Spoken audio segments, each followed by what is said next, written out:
Hello guys and welcome to the channel. और आज हम लोग आपको मिलवाने के लिए लेकर आए हैं एमबी हॉस्पिटल के मनोचिकित्सक विभाग के हेड एचओडी डॉक्टर सुशील खराड़ा जी से। कारण यह है कि अभी फिलहाल कुछ दिन पहले ही एक छोटी सी बच्ची ने पिता के द्वारा मारपीट मीन्स क्लास के अंदर चीटिंग के सस्पिशन पे पकड़े जाने के बाद पिता के द्वारा चांटा मारने के बाद उसने घर जाके सुसाइड कर लिया। तो किस तरीके से बच्चों का जो मानसिक जो बिहेवियर जो होता है उन लोगों का, उसके बारे में हम बात करेंगे, क्योंकि बच्चे काफ़ी सेंसिटिव हो गए हैं और कई हो सकता है कि लॉकडाउन की वजह से भी उनके दिमाग पर कुछ असर रहा है। तो इस बारे में बात करते हैं सर से।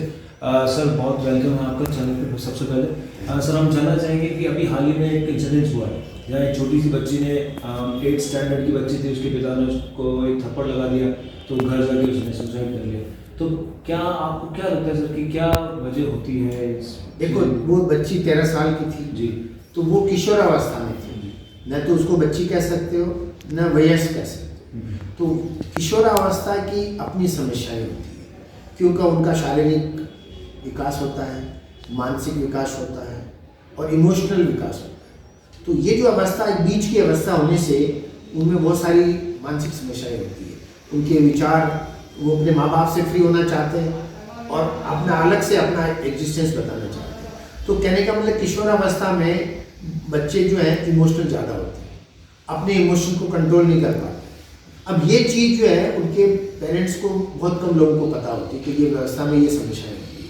और इसलिए पेरेंट्स हमेशा अपने बच्चे से, चाहे 5 साल का हो चाहे 20 साल का हो, उनके साथ एक सा व्यवहार करते हैं। और दुर्भाग्य से इस केस में आप जो बता रहे हैं उसमें माँ बाप, पिताजी ने उसको थप्पड़ मारा, क्योंकि किशोरावस्था है। तो ये इस अवस्था में आदमी की इमोशंस आउट ऑफ कंट्रोल हो जाती है, वो अपने इम्पल्स को कंट्रोल नहीं कर पाते। तो आउट ऑफ इम्पल्स उस बच्चे ने जाके सुसाइड कर लिया। तो माँ बाप ने कभी सोचा ही नहीं था कि इस उम्र की ये समस्याएं होती है। बजाय उसको थप्पड़ मारने के उसको प्रॉपर केस को समझना चाहिए और सभी बच्चों के सामने उसको थप्पड़ मारने से उसके जो आत्मसम्मान पर इतनी ठेस पहुंची कि वो उसको अपने आप को कंट्रोल नहीं कर पाई। उसको लगता है मेरा संसार में रहना व्यर्थ है, क्योंकि मेरी इज्जत हो गई, मैं अभी लोगों को कैसे फेस करूँगी। तो कहने का मतलब है कि किशोरावस्था की अपनी समस्याएं हैं और माँ बाप को बहुत ही सेंसिटिव होना चाहिए कि मेरे बच्चे को क्या करने से फायदा होगा। डांटने से समस्याएं, आजकल पनिशमेंट देना आप जानते हैं स्कूलों में बिल्कुल बैंड है। जब स्कूलों में ये पनिशमेंट, ये मारना पीटना बंद है तो इवन घरों में भी मारना पीटना बंद होना चाहिए। आपको आश्चर्य होगा कि अमेरिका में अगर कोई भी बच्चा अपने माँ बाप की शिकायत करता है कि उसने माँ बाप मारपीट कर रहे हैं तो पुलिस उसको अरेस्ट करके ले जाएगी माँ बाप को। तो पनिशमेंट करना, थप्पड़ मारना बच्चों के लिए मनाही है। तो ये मैं चाहता हूँ कि माँ बापों को ये क्लियर समझना चाहिए। आजकल आप जानते हो स्कूल में पनिशमेंट देना बंद कर दिया है। तो इसी तरह घर में भी मैं चाहता हूँ कि माँ बाप थोड़े समझदार बने, थोड़े परिपक्व बने और उनको जो कोई भी स्ट्रेस बच्चे में होता है उसके बारे में समझे, उनसे बातचीत करें, उसका सही सॉल्यूशन ढूंढें, बजाय मारपीट करने के दूसरे तरीके प्यार से समझा के। सर हर बच्चे का बिहेवियर जो होता है वो डिफरेंट होता है। तो अगर कोई बच्चा थोड़ा सा शरारती ज़्यादा है तो उस कंडीशन में पेरेंट्स या तो उससे चिढ़ जाते हैं या फिर वो कुछ अलग तरीके से बिहेव करते हैं, मतलब हार्शली बिहेव करते हैं। तो ऐसी कंडीशन में अगर वो बच्चा थोड़ा सा दूसरे बच्चे से शरारती ज़्यादा है तो बच्चों के साथ कैसे बिहेव? तो ऐसा होता है, मैं ये बताना चाहता हूँ कि बच्चा शरारती बना क्यों, अपने को उसकी जड़ में जाना पड़ेगा। क्योंकि एकदम शरारती को उसी टाइम रोकना संभव नहीं, अपने को पहुँचना पड़ेगा ये शरारती बना क्यों। तो आप जानते हो कि बच्चे के लिए सबसे बड़ी पाठशाला है, तो सबसे इम्पोर्टेंट जो पाठशाला है वो घर का वातावरण, माँ बाप कैसे हैं, भाई बहन कैसे हैं, क्योंकि वही पाठशाला होती है, सबसे पहली पाठशाला। दूसरे नंबर पे स्कूल कॉलेज होते हैं, तो तीसरे नंबर उसके सहपाठी होते हैं। तो अगर तीनों जगह पर उसको सही वातावरण मिलेगा, क्योंकि रोल मॉडल कौन होते हैं, माँ बाप होते हैं।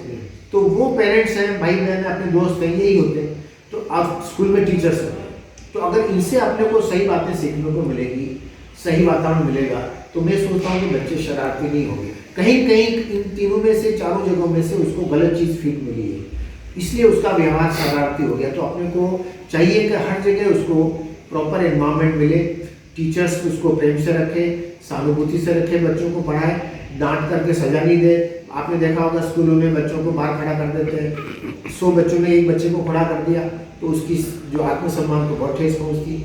तो मैं चाहता हूं कि टीचर्स को भी बहुत सेंसिटिव होना चाहिए, माँ बाप को भी सेंसिटिव होना चाहिए। दुर्भाग्य से अपने माँ बाप आजकल जो मनोवैज्ञानिक समस्याओं को समझ नहीं पाते। अच्छा, वो केवल शारीरिक समस्या समझते हैं कि बच्चे को बुखार आ गया तो डॉक्टर को दिखा दो, बच्चा अगर सिर दर्द की कह रहा है, बच्चा गुमसुम हो गया है, उसको खाने की इच्छा नहीं, तो माँ बाप इतने सेंसिटिव नहीं कि समझे कि इसको कोई मानसिक समस्या है तो सीधा उसको डांटने लगेंगे या उसको मारपीट करने लगेंगे। तो मैं चाहता हूँ कि माँ बाप को थोड़ा सेंसिटिव होना चाहिए और सारी समस्याओं को पहले मनोवैज्ञानिक ढंग से समझकर उसका निदान करना चाहिए, बजाय इसके ऊपर शारीरिक पनिशमेंट दें। सर अब मेरा एक सबसे इम्पोर्टेंट सवाल है कि अभी जो 2 साल से लगातार हम पैंडेमिक की सिचुएशन में थे, तो बच्चे जिनको ये पता भी नहीं था कि उनको क्यों घरों में रखा जा रहा है, कंटिन्यूसली वो इतने लंबे समय से लॉकडाउन सिचुएशन में थे, तो आपके पास इस तरह की कोई केसेस आ रहे हैं सर कि उनके बिहेवियर में किस तरीके से चेंजेस हैं आफ्टर पैंडेमिक?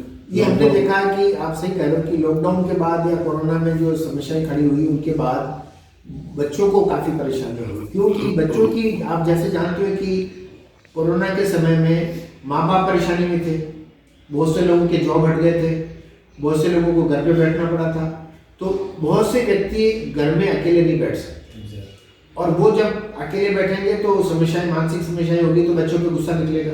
तो बहुत सी बार तो माँ बाप बच्चों पे अपना गुस्सा निकालते थे और बच्चों को भी ऐसा लगा कि हम माँ बाप से ज़्यादा इंटरेक्शन नहीं करते, तो वो मोबाइल में या टीवी में ज़्यादा अपना समय व्यतीत करने लगे।